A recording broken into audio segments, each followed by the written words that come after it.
बहुत कम उम्र में ही सरोजनी नायडू की प्रतिभा चमकने लगी थी। मात्र 12 वर्ष की आयु में उन्होंने मैट्रिक की परीक्षा पास कर दिया।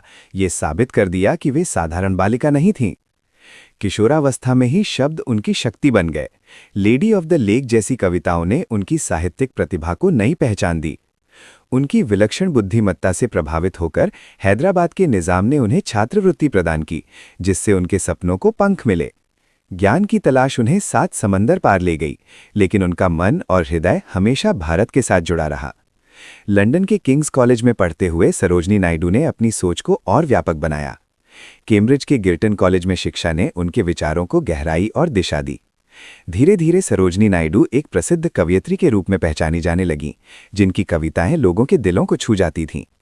उनकी मधुर वाणी और भावनाओं से भरी कविताओं के कारण ही उन्हें भारत की कोकिला और बुलबुले हिंद कहा जाने लगा। 1905 में बंगाल विभाजन ने उनके जीवन की दिशा बदल दी और वे सक्रिय रूप से स्वतंत्रता आंदोलन से जुड़ गईं।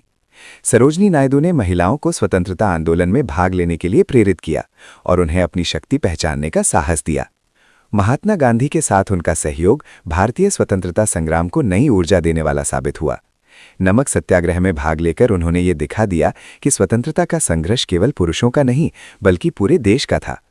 दांडी मार्च के कठिन रास्तों पर चलते हुए भी उनके कदम कभी डगमगाए नहीं। गांधी जी के साथ लंदन जाकर उन्होंने विश्व मंच पर भारत की आज़ादी की आवाज़ बुलंद की। उन्होंने महिलाओं के मताधिकार और शिक्षा के लिए निर्भीक होकर आवाज़ उठाई। महिला भारतीय संघ की स्थापना में उनका योगदान भारतीय महिलाओं को संगठित करने की दिशा में एक बड़ा कदम था। प्लेग महामारी के दौरान उनकी सेवा भावना ने मानवता की सच्ची मिसाल पेश की।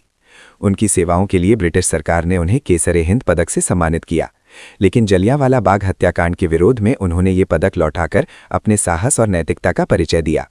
सरोजनी नायडू भारतीय राष्ट्रीय कांग्रेस की अध्यक्ष बनने वाली पहली भारतीय महिला बनी।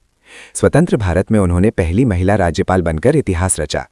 सरोजनी नायडू की कविताएं, विचार और संघर्ष आज भी हमें प्रेरणा देते हैं। वे सदा भारत की कोकिला बनकर हमारे दिलों में गूंजती रहेंगी।